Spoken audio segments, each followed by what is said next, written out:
introduce myself. My name is James Beighton. I'm director of a charity in the northeast, in Middlesbrough, actually called Tees Valley Arts, which is a charity that uses the arts to address issues of social change. But I have a long-standing interest in the question of what the crafts can mean, and I'll talk about that a little bit more in a moment. I'll just introduce the rest of the panel here today, and we'll start with Bouke, because Bouke is somebody that you won't have seen yet. Esna and Castro's work, amazing work on display behind you. Bouke is somebody that I've known for many years. Well, let's not say many years, but a good few years now. It's an artist who works mainly with ceramics, but found ceramics and drawing on the traditions of conservation to create new sculptural objects and new possibilities for work that has lost its previous life, perhaps. Castro, an amazing engraver who also comes from my part of the world, the northeast, from Newcastle. And Esna, whose work I think in so many ways defies categories or pushes into so many different categories and so many different skills. It's been really exciting for me to get to know her work this a little bit. We're here to discuss the art of craft, as you can see, and in so many ways it feels like one of those debates that has been around certainly for as long as I can remember. I remember my first day in the job, we were pretty much discussing what is the relationship between art and craft, and I don't think we've ever really come to an answer other than that the question just reshapes itself by each generation that asks it. We're going to be here today to talk about some of those issues, and we're certainly not going to come up with a definitive answer that puts this thing to bed once and for all. But I think perhaps more positively what we'll do is come up with a series of quite personal takes on that issue. Personal takes that will open up, I hope, new avenues for discussion and new ways of thinking about a subject beyond those conventions. The way I'm planning on it working today is that I will give a short introduction, maybe about 10 minutes, which will basically summarize the last 500 years worth of debate around art and craft. I may miss the odd decade out. I haven't decided yet. But I think it's also important just to say that we will all be addressing this from a personal perspective. There's no point in pretending that there's objectivity here. There's no point in pretending that this is a definitive answer. And I think it's one of the dangers, especially if you start coming at it from a slightly academic position, that this is the truth. We're all bringing our own personal takes on it, and I think that's the most valuable thing. And with that in mind, I think it's important that I set out that my analysis will be a personal take and to explain to you what some of that background is. So my background, my substantive engagement with it is through this big white building here, which is called Middlesbrough Institute of Modern Art. It was opened in 2007, and I was a founding curator of this organisation. It had been set up to take over two previous art galleries, the Cleveland Craft Centre and the Middlesbrough Art Gallery, which were divided along the lines of art and craft. One did craft, one did art. When we opened up MIMA, we brought those two collections together, and we had to show them together, and we had to find ways of making sense of them. So here, for example, is one exhibition that was curated relatively early on, drawn from the collection, and it was an exhibition that looked quite largely at sculpture, where you can see in this image of three different sculptors: William Tucker, Julian Stair, who's a ceramicist, and then Anthony Gormley, one of his drawings. I've been asked to give a plug to the fact that Anthony Gormley has donated a drawing to a forthcoming auction, so please do be sure to come and place a generous bid on it, because if you're not placing a generous bid on it, I will. I think his work is fantastic. What was interesting from this, and it really is a very simplistic issue to look at, but formally you can see a real synergy between these three objects. And that was something that was really picked up by our audience. Every time we presented our jewellery or ceramics collection, the comments book would talk about the sculpture. Sometimes they'd say they loved the sculpture, sometimes they'd say they hated the sculpture, but they always referred to it as sculpture. And it became very obvious that actually our audiences really didn't give a damn about the art-craft debate. And I guess that shaped a large part of my thinking. Should we really care about it? Is it important if it's not important in the wider world? And so for me, I guess I started to dissolve that question, but I'm not sure it's as simple as that, and we'll come back to that in a few moments. As I say, we're going to look at about 500 years worth of work, though I may miss the odd decade out. And this, you could argue, is where it all started. Benvenuto Cellini, 1543, a salt cellar, the only known piece of goldsmithing, or authenticated piece of goldsmithing by Cellini, and arguably one of his most important works, or one of his most well-known works. And he absolutely hated the fact that as a musician, as a poet, as a soldier, as a sculptor, he was most well known for his salt cellars. And in so many ways, that's where this art versus craft debate comes in, or starts. Let's fast forward a few years. I did say we might miss out the odd decade, to 1918 and the Bauhaus. And I think that it's with the Bauhaus that we really start to see some of the questions and some of the sticking points around art and craft coming back in. Because what we're seeing with this, and this is a cover image for the manifesto of the Bauhaus, is a cathedral. Walter Gropius, the first director of the Bauhaus, stated that he felt that the arts needed to return to the crafts. He looked at the medieval cathedral as the great example of a complete work of art where artists and craftspeople were coming together in a shared endeavor to create this major object, this major building. And that's how he wanted to see the Bauhaus work, how he wanted to see art work. And very much that was a starting point of early modernism, much though we might think of modernism as something different today. Within the UK, we could see similar things reflected in St Ives, perhaps the UK's most important modernist movement. In the early stages, Bernard Leach set up the St Ives pottery. He was almost in direct parallel with the foundation of the Bauhaus. He set up the St Ives pottery in 1920.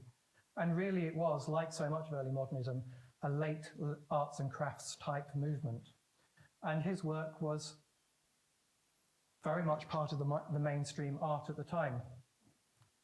Over the years, though, his work became perhaps seen as more anachronistic. By the 1950s, he was still making work like this, whilst at the same time, just down the road in St Ives, Ben Nicholson and others were working on these abstract reliefs. So Leach was very much still talking in that arts and crafts language. Ben Nicholson is talking in what we now think of as the modernism, the language of the modern, of making it new. And yet I think it's also worth reflecting that by the 1950s, even Ben Nicholson's work was starting to look a little bit anachronistic, a little bit old-fashioned. This was, remember, the era when pop art was starting to come across from the United States, and it was not long before we'd be looking at modernism and conceptualism coming into the mainstream art debate. Nonetheless, there's been a desire to start to see how art and craft were sharing that synergy. And I think in so many ways it's become a sticking point. What is the relationship between art and craft that has perhaps closed down the questions of what the relationship between craft and other things might be? This image here is from one of the Henry Moore Institute Essays in Sculpture by a gentleman called Geoffrey Jones, a researcher based at Cardiff University, who wanted to look at how ceramics and sculpture in the 1960s had what he referred to as a rough equivalent. That equivalency was based around surface treatment and formal treatments. And his essay is convincing, but unfortunately the exhibition that accompanied it at the Henry Moore Institute rather undermined the point he was making. The Hans Koper work that you can see here is from the 1970s, early 80s. It was shown next to a Paolozzi that was from the late 1950s, early 60s. So yes, they were showing a synergy, but it was 20 years out of date. And so craft seems to be taking on this role of demonstrating how exciting art had been. Perhaps you might make the analogy as being a little bit like high street fashion, looking at what was good about the catwalk and the fashion festivals, but making it accessible to a broader audience, as I say, at a later date.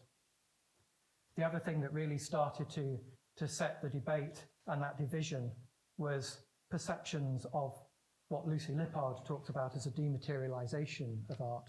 art no longer becomes about material forms, no longer becomes about the need to make, becomes about concepts. And this has driven so much discourse around art and craft in the years since this book was published, to the point where craft has sometimes been thought of as unthinking making, whilst art is put forward as thought without the need necessarily to make work at all. And this has perhaps been reinforced through some of the craft discourse around this subject. This book from 2002 by Paul Greenhill, or edited by Paul Greenhill, speaks with real surety about what craft should be. He talks about it as a collection of genres. He says it's really straightforward to understand what craft is. It's a collection of genres. It is jewellery, it is metalsmithing, ceramics, textiles, glassware, etc. But even when this book was written in 2002, that surety was certainly becoming questioned. Let's take Ewan Henderson, a work from the 1980s. Although working in ceramics, he was already wanting to talk about sculpture. Or this piece from an exhibition that I was involved in at MIMA, Possibilities and Losses. This piece by Claire Toomey was a 10-metre high pile of broken china, referencing the pitcher piles that are part of the landscape of Stoke-on-Trent. These are broken pots that are due to be recycled. But is very much talking about the language of installation and of sculpture. And of course, not something that the artist has herself made. She's responsible for the sculptures, but her hand has barely touched any of these objects. Nonetheless, that sets out so much of this division between art and craft. A division that has perhaps seen craft as typified by the maker on their own in a studio, producing these fine, wonderful objects. This is, of course, the great Lucy Reed, the ceramicist. Whilst the artist is out in the world dealing with concepts, dealing with politics, making engaged work. I think that we are going to pull that distinction to bits, I'm quite sure. But this distinction also closes down a whole series of other options as to what craft can engage with.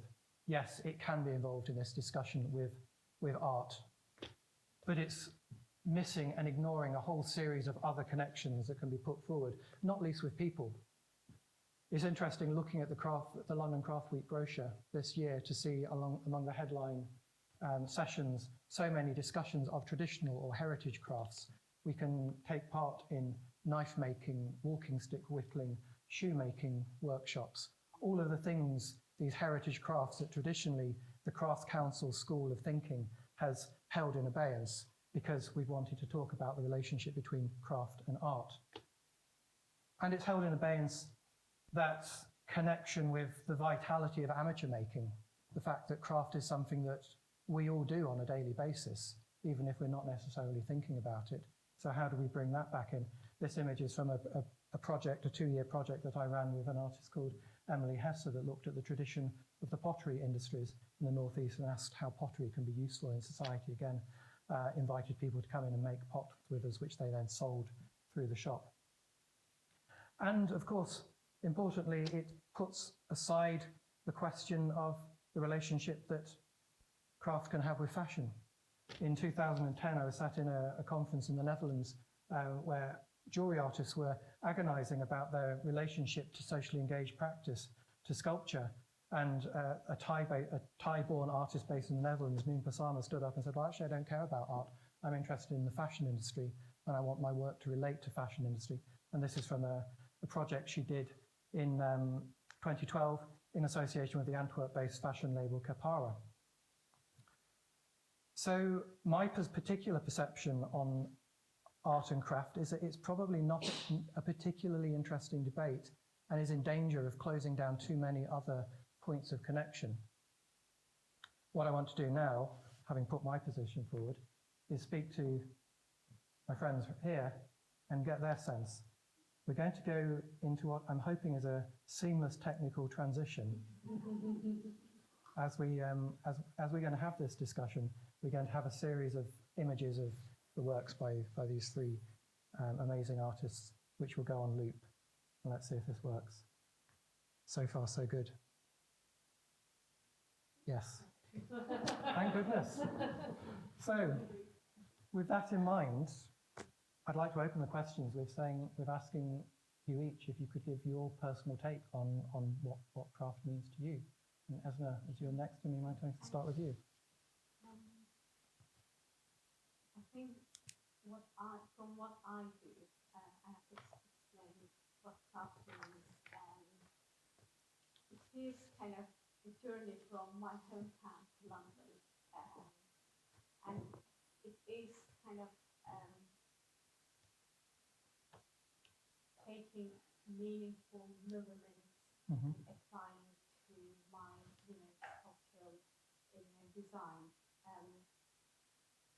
What I say, meaningful, it is kind of coming across, for years, whatever you take, and instead of you repeating what it's done for, 100, 500 years ago, you kind of have to challenge what is already done and then make yourself and give, conceptual voice to what you create within, your concept, reflect what you want to achieve and what you want to share with your audience. And my craft is mainly comes from, my mom. That's why I said, it comes from my hometown until in Turkey to here. And every time I go back, craft has never changed that. And when I come here, I have this skill that I can challenge and reflect the way that, people in London, in the UK, and in Europe can understand. Because whatever I do here doesn't make sense to my hometown. So for you, craft is very much a challenging discourse that can build on tradition but present new ways of seeing the world and of addressing issues. When I started in the film, you see, when I asked my mom, she wasn't happy definitely, but she just looked at me and said, why can't you find another job in London? Rather than what she's done, years ago, 42 years ago.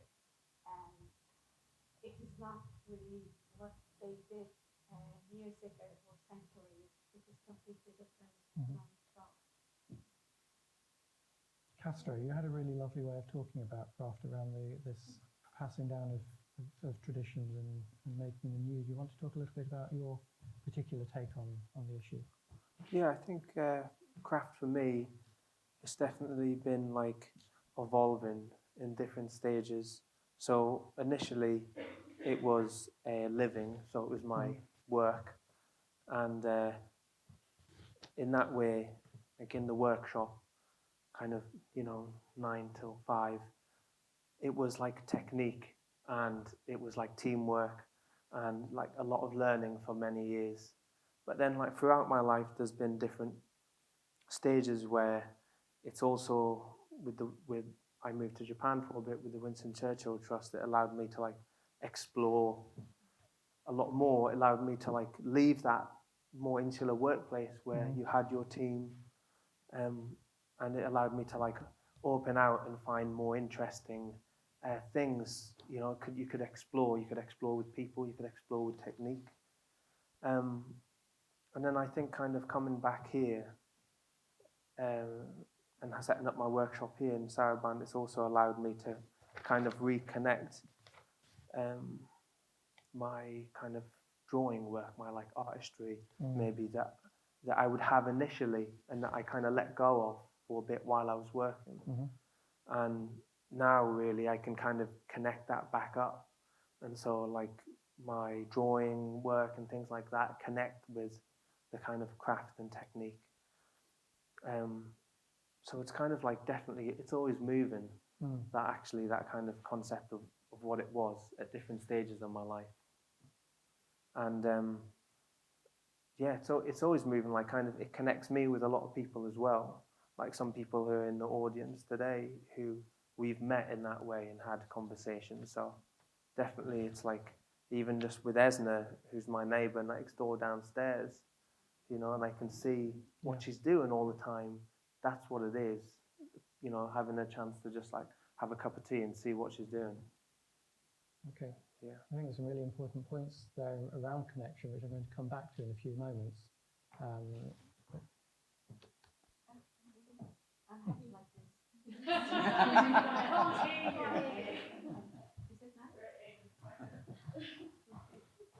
Can you hear everybody else? Yes. Is that okay? You're all loud and clear. Okay. Sorry, Esna.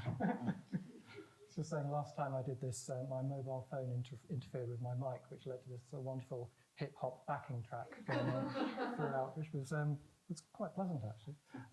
But Bouke, can we take, because I think you come from a slightly different background, so it'd be interesting to hear what your take on craft is from your perspective as an artist and as a conservator. So just to explain, my career path has been a bit sort of like that. So I started off as a textile designer and worked in fashion industry. And then I retrained to become a restorer. And then having done that for 15 years, and I still do a little bit of it, I decided I wanted to make things, and I started using broken ceramics that are regarded as worthless historical ceramics as a starting point, and using my techniques as a conservator. And I'd never really thought about what I was. And straight away, because I'm coming from the conservation background, people said, oh, you must be a craft person. But I never really look at it like that. And sort of like, it's all people sort of feel that you have to be put in a box. You either have to be a craft person or an artist, and you can't be both. And then I find out that people in the ceramics world didn't really like me because I don't make the ceramics, so I can't be part of their world. And I find that sort of attitude really strange, because I think it's actually, why would you want to discriminate against me? Because it's just as much discriminating to say, no, you're not a ceramicist because you haven't made the ceramics. And so I'm finding out also that I'm starting to fall between gaps. Like I had an experience with a museum that wanted to buy, well, the curators in the ceramics department were interested in buying a piece of mine, and the director vetoed it because I hadn't actually made the ceramics that I used. So it didn't fit within that group, and it wouldn't fit into the fine art collection because I wasn't a proper artist, because I didn't have the background of a proper artist. And so I'm sort of all bewildered by this thing, because I'm happy to be a craftsperson, I'm happy to be an artist, I'm happy to be the cleaner, you know, whatever you want to call me. And I say the cleaner because I had another experience where I was doing a big installation at a National Trust property called Croom Court. And I was billed as an artist. Another guy had also done a work, and he was called a designer because that's what he says on his website. And he got really upset that I was allowed to be called an artist and he wasn't. And when he was said, but you call yourself a designer, he didn't know what to say, because there's also this aspiration of people wanting to be artists. I know so many people that are ceramicists that I know from my connections in the world, as much as I'm part of that, that they're really worried what gallery or what contact they don't want to be shown, because they really want to be with a fine art gallery, because they think they'll be taken more seriously if they are that. And I just think, you know, just do what you want to do and see where it takes you, and it's taking me a good way.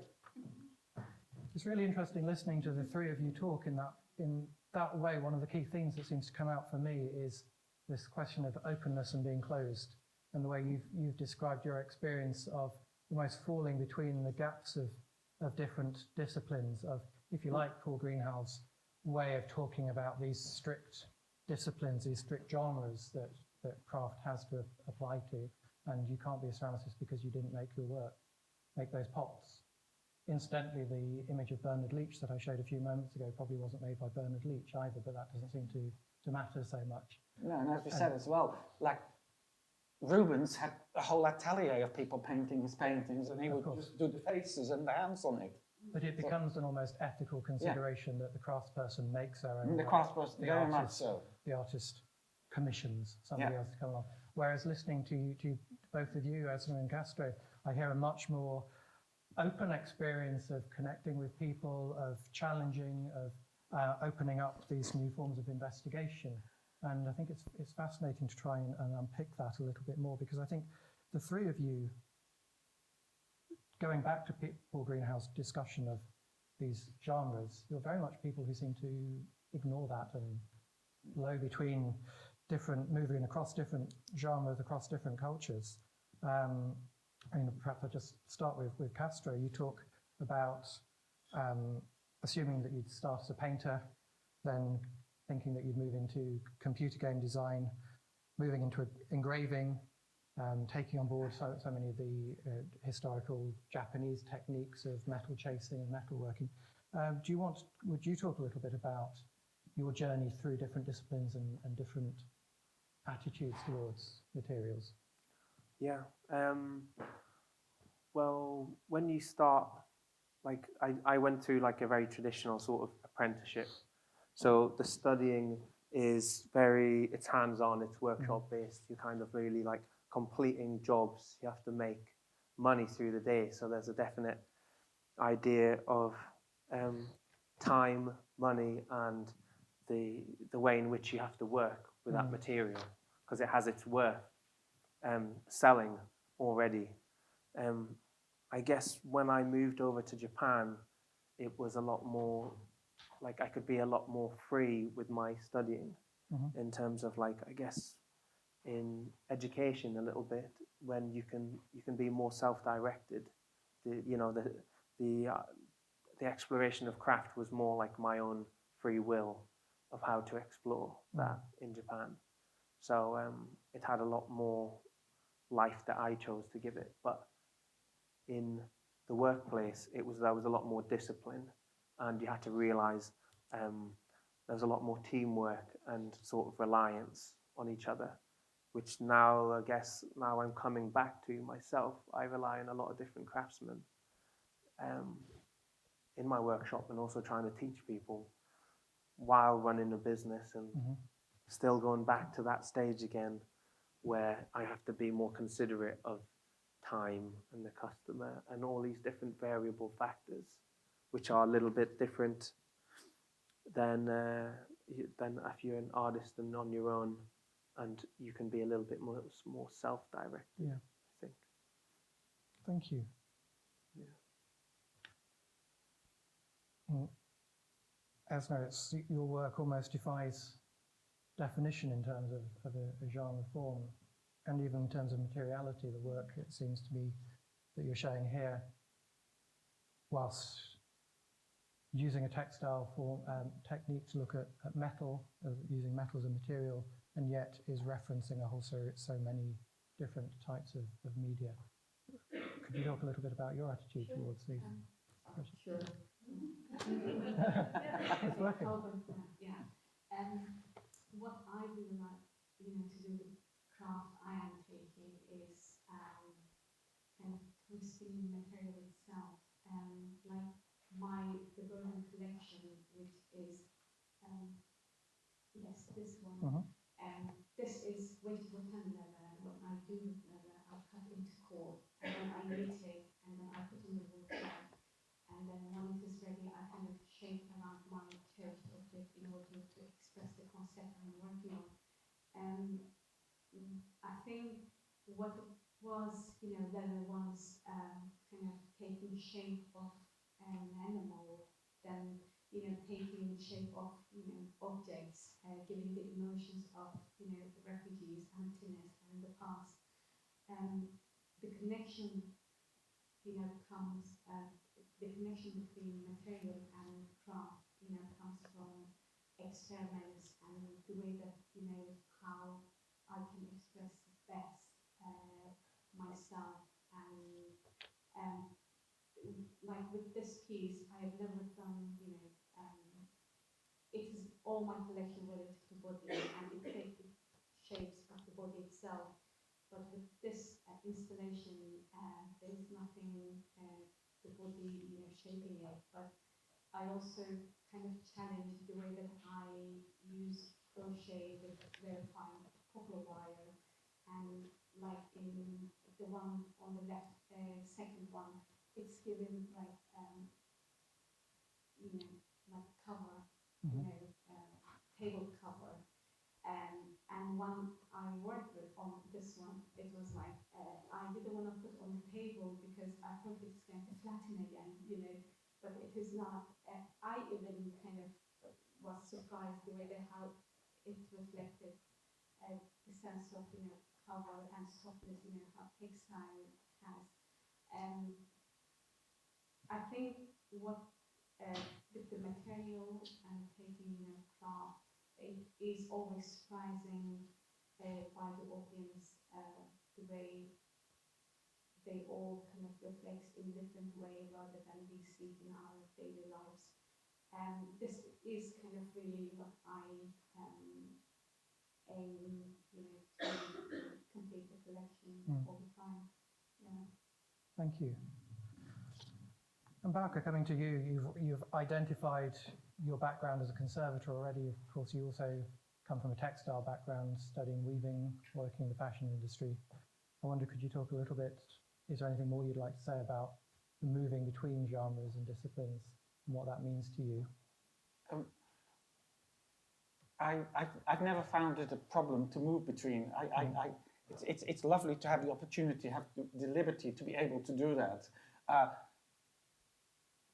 Conservation, after the fashion industry, which was just too crazy for me, and I then went to become a conservator, and I worked 15 years, from having worked in a really big environment with lots of people around me all the time, I went to a little workshop on my own for 15 years, and just the solitude, and I used that 15 years to really hone my skills as a conservator, and it is one of those things that although I trained for it for 2 years, it's one, I'm sure that you have that as well, that you never finish learning.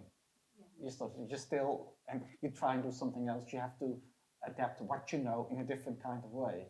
And it was a really interesting change to then start making my own things, but using the skills that I had developed as a conservator. And so I actually developed the ideas that I had really quickly because I knew what to do. And I sort of, in the beginning, it was sort of I got sort of an equilibrium between the art, making the objects, and my restoration work. And what was really, it was so exciting to start something new. So I wasn't making any money from the art yet, but I wanted to do it. So I did a full-time day's work for like 10 hours on restoration. And then in the evenings, I would start doing my own objects and work in the weekends. And it's been really interesting to see how this sort of balance has sort of changed as I become more successful. And the balance is now about 10%, 15% restoration and 85% my own work. And I've actually been very lucky that I've been able to do it and actually make a living out of it. Yeah. Thank you. And I've still got some pots I need conserving if you're still able to but I still love doing it. And it's still, and just as a little side, I'm very lucky that I work with living artists. And I've been for the past 15 years restoring all Grace and Perry vases when they get damaged, either ones that he has been working on something gone wrong in the kiln or clients that have broken. And it's really fascinating to work with somebody who is alive to discuss what he wants done to it and how far to go. And as I said, when I was talking to you this afternoon, it's really fascinating because his pots are usually that shape with a narrow neck, and he makes them from coiled rolled sausages and builds them up like a child makes a pot. And when they break, you get to see the inside, and there's all his finger marks and the way he manipulated the clay inside, which I get to see, and then I close it up again, and then it's not seen again till the next time it comes apart, which is it's really fantastic and lovely. And I think that introduces another point which is really important and something that all of you have picked up on in a way.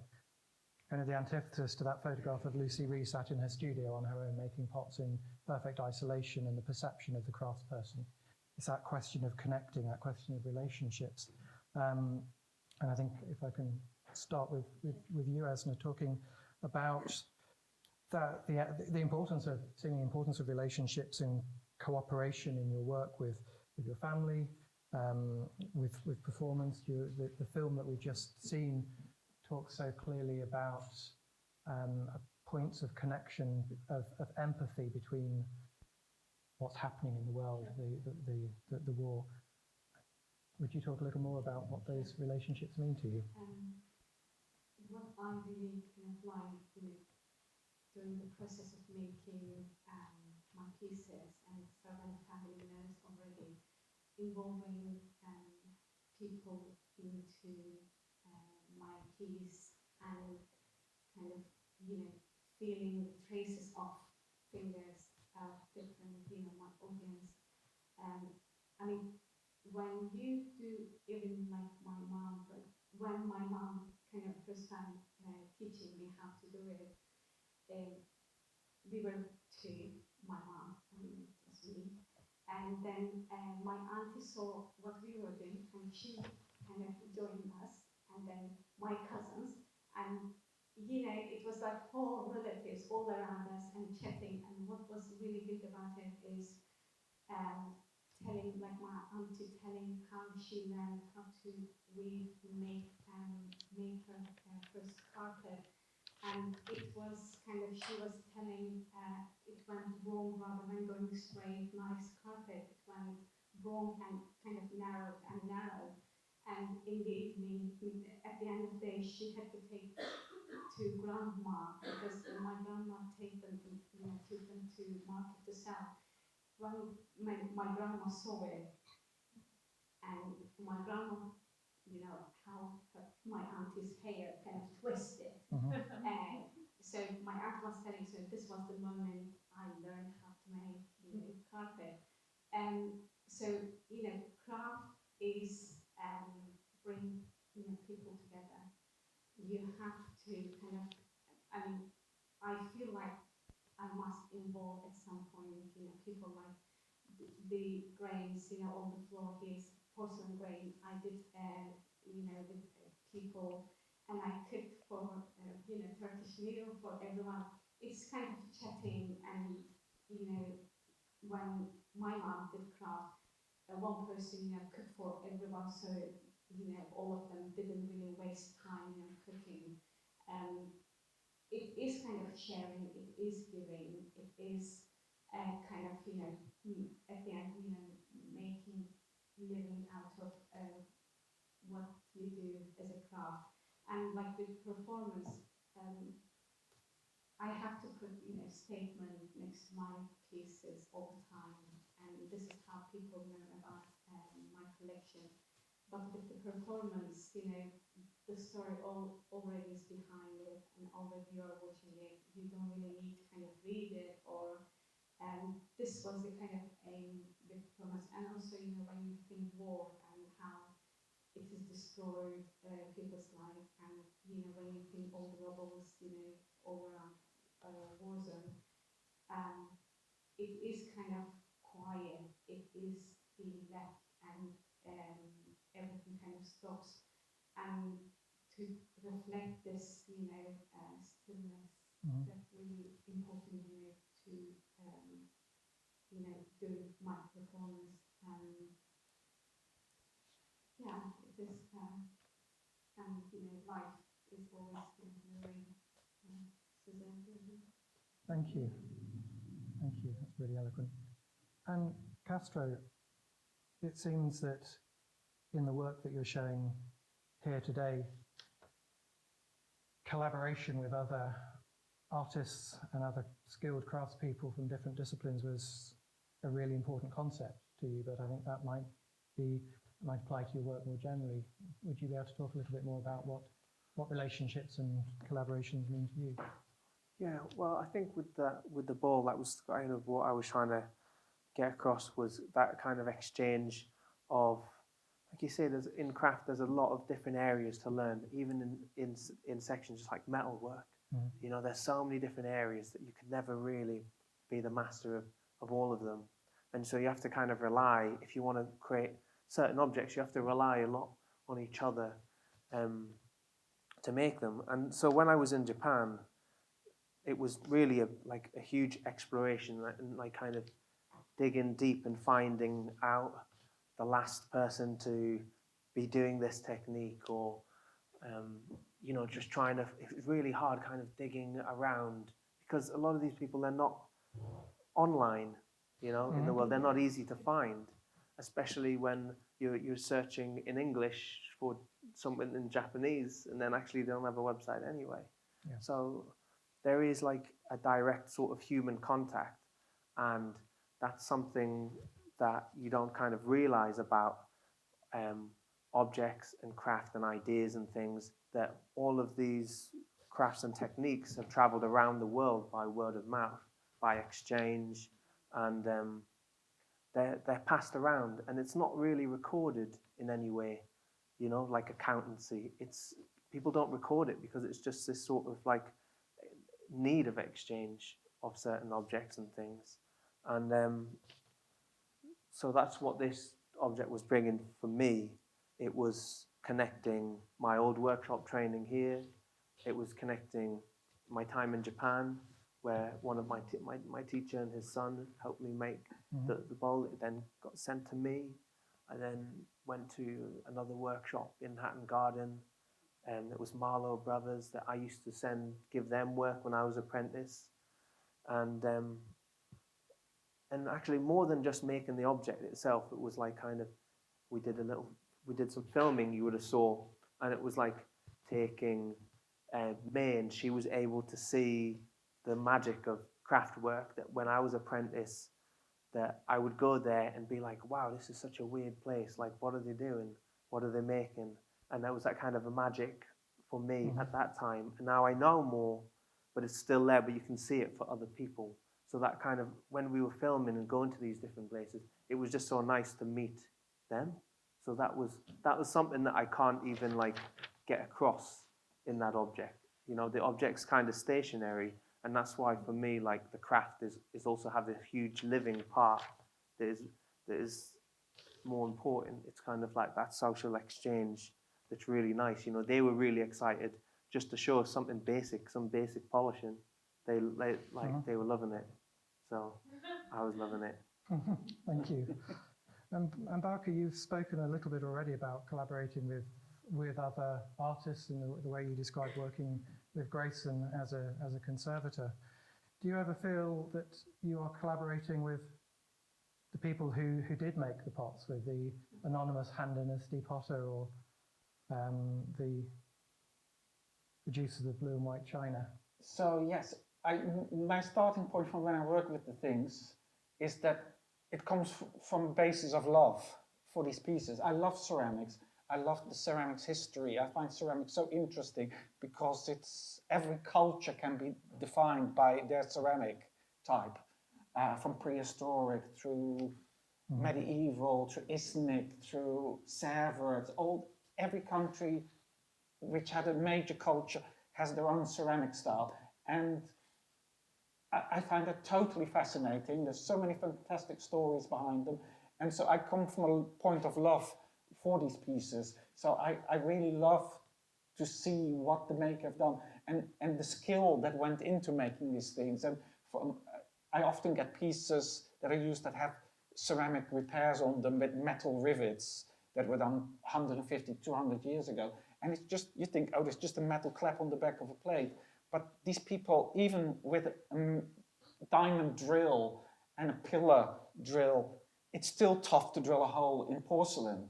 And they have sometimes 60 of these metal clamps, so they have had to drill 120 holes in porcelain with a little hand drill by candlelight, which totally astonishes me. So yes, the people who make these things, I don't know them, but they are part of my life.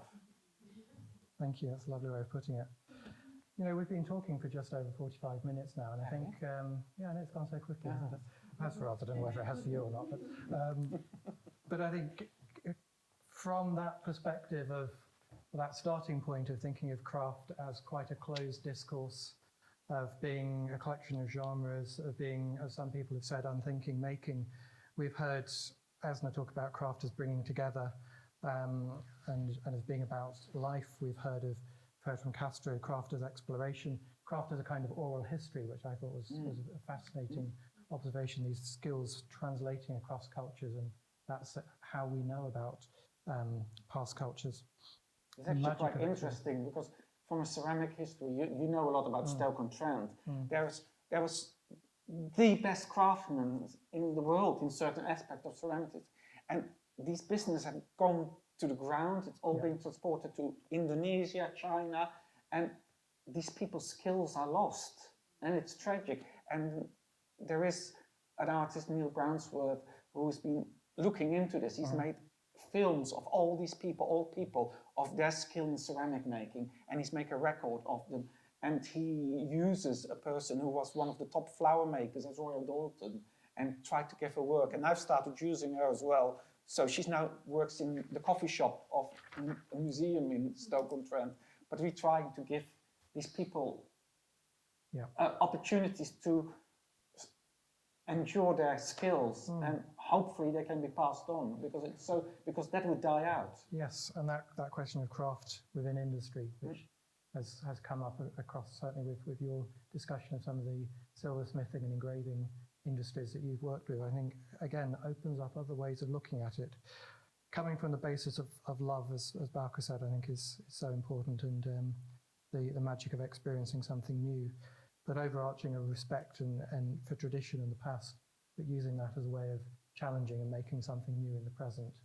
I think there's been a very compelling discussion or set of perspectives around what craft can be that I've heard from the three of you today. But at this point, I'd like to open it out to the audience to see if there are any questions. We've probably got about 15 minutes. Probing questions.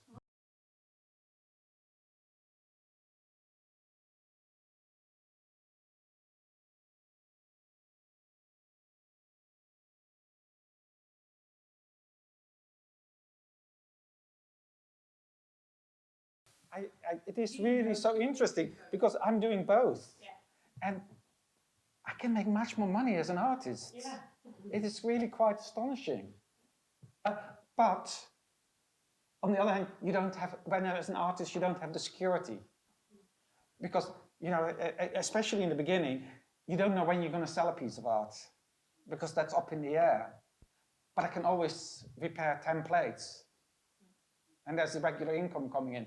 And it's quite difficult to make that transition and just believe in yourself that the things are going to sell. But it is really interesting because I love making the things myself, but I'm not the first to, if something I can't do, I give it to somebody who can do it better than me and does it much cheaper than me.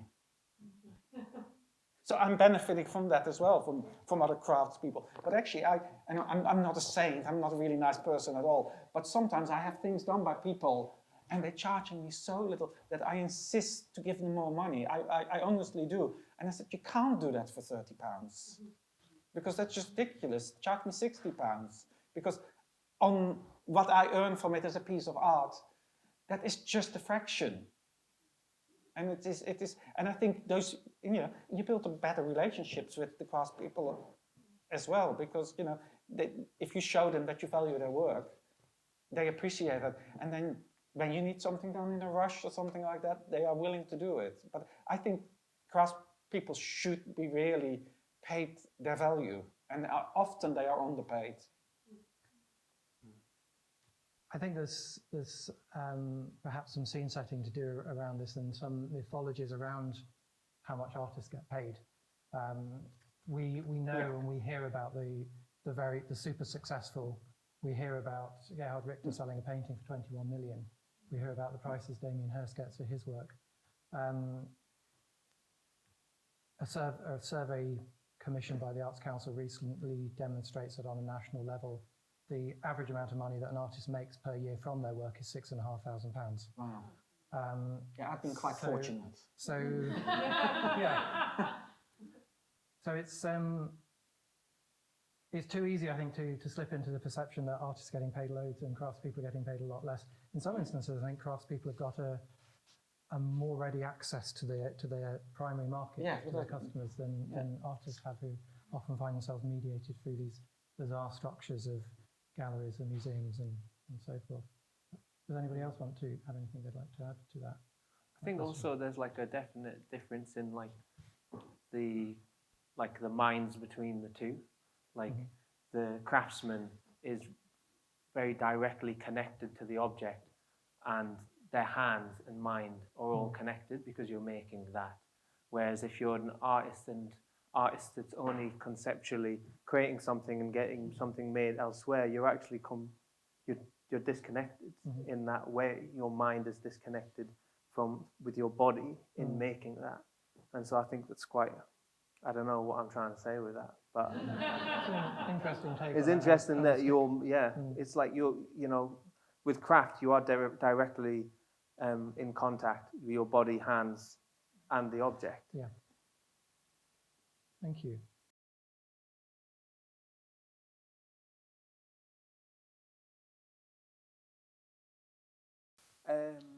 Yeah, definitely. Like when I started my trip out in Japan, I didn't really think about it as much, and then I realized out there like how much people were open to sharing freely with me.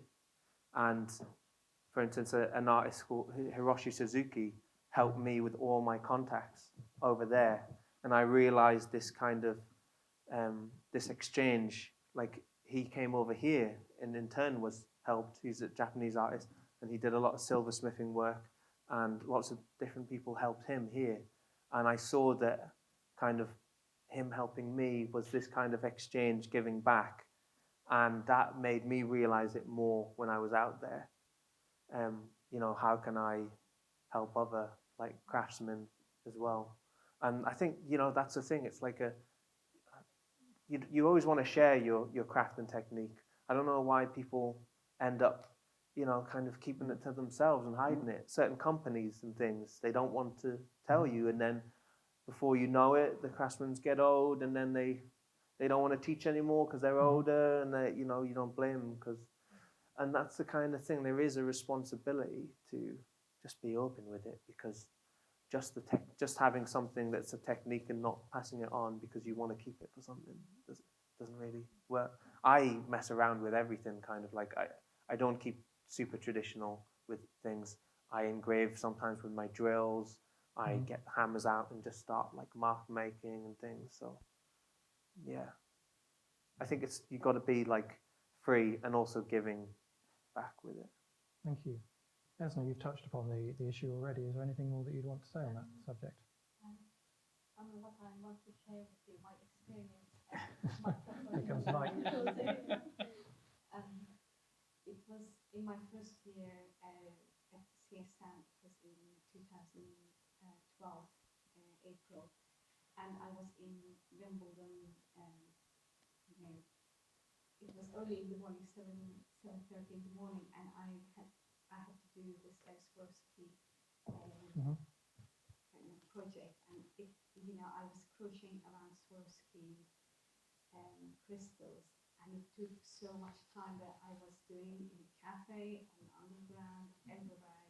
There's no stopping, and there was a man in his late 50s approached me and said if I am doing crochet, and I was just surprised because so many people doesn't even know, don't know what crochet is, and I said yes, and he said how lovely to see someone's doing crochet, and the last time he saw it was his mom, and it was like 35 years ago, and you just touch what people saw years ago, and on the same day I was back on the underground, and crochet looks just on the wall on the right side if you want to see at the end, and when you hold it you don't really see what you're doing, and I was still doing on the underground, and there was a family sitting behind opposite me, and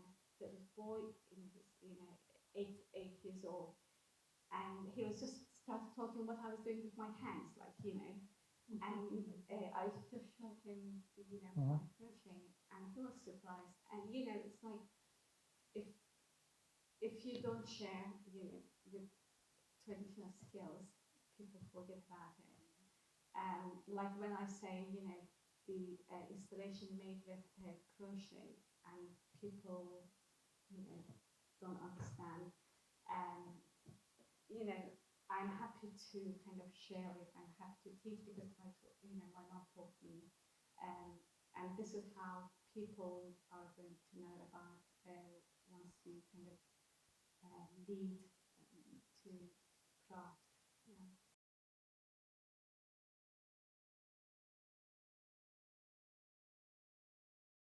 See myself in my work. Maybe nobody else does it, but I see. But I think what I do is a reflection of myself, because otherwise I couldn't make it, I think. And what about there seems to be personal narratives coming through in so many of your works, and perhaps inevitably. Is there anything more that, Esna, maybe you'd like to say about some of those narratives, or Castro? I don't know if I see myself in my work. That's fine. But I see myself in in the process is quite nice. The process in meeting people and talking, that I can learn a lot about myself in that way. In the other area, but I don't know about seeing myself in my work. Okay. I think what I see, my pieces, on my hands until I make it, then I pass into to the audience, and I like when people want to kind of feel and touch the surface of what I've done, and if they want to wear it, like my weaving collection, most of people want to wear it, especially the one that looks like a kind of nest. It is completely different feeling, when you put on, and the smell of it, and also kind of the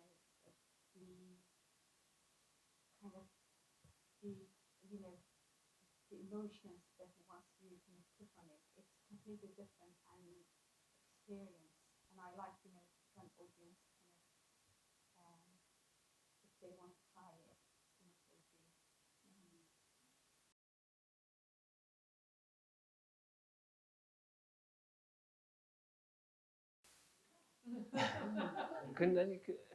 Is there any innovation practitioners here? Would we say Leo? Leo, yeah. I think that's really interesting. Leo, who does millinery, is that the way I say it? And he's doing some. It's quite interesting, the virtual reality, because craft is so grounded in, like you say, like using your hands and actually with certain things. It's quite difficult to pull tradition into the future, isn't it? You're like pulling a rock sometimes, even with shape and form. You're kind of like just a little bit further, but not too far because it's strange. And I think in virtual reality, it's really cool because you could do all those things and you can do them with your hands. And I think you could do all of the craft work in your hands, but creating it in virtual reality. And the science is still there and you can grab everything. Maybe that's really interesting. I thought it was really cool the way he was making these hats and like building them online. And yeah, that's really cool, but I don't know anything about it. And maybe I can connect myself back into gaming and virtual worlds if I can. Yeah, maybe that's my next step. Go from craft to gaming again. I sometimes do look at what, if I can use like technology in my work, or something to make it easier, or something I want to do that I can't do unless I use something else. And I'm gradually trying to go in those ways a bit to explore it. I haven't really, I'm touching on it, but I haven't really progressed in that. What I'm doing is very traditional. Just my hands and making things. But I know there is scope out there, and I'm fascinating what the possibilities that there are in innovation, but I haven't applied it to myself yet. I feel like the kind of overlap with technology and kind of craft work, it's still kind of moving through. You know what I mean? You can't always just like print things and stuff. It doesn't always work that you can just use machines, otherwise you wouldn't still have engraving workshops. There's some sort of cost to machines. There's a lot of human cost of setting up and vices and all this, because it has to have a real world effect as well. So I think as those two things cross over more with technology, maybe more technology than craft, it needs to go over the top. Yeah. Maybe it's really going to change some things, but it's hard, isn't it, to combine? I suspect, we've spoken for nearly an hour about what craft can mean. I suspect we could have another one of these sessions on what innovation means as well, and we'd probably still come up with a whole series of other answers. Just reflect on a personal level in terms of what it is to have a practice, irrespective of innovation. I think as I am currently completing my PhD, which is a theory-based PhD, and got completely distracted by my curatorial practice, working on projects like the New Linthorpe project and other areas where actually people were connecting with it. I was talking to people were seeing what was happening there, feedback was shaping my own thoughts and my own research, and it led to massive frustration about this PhD I was writing that 3 people would read. So I think on that sense, a practice, perhaps that clarified to me as a curator just how important having practice is to your sanity, really. Thank you.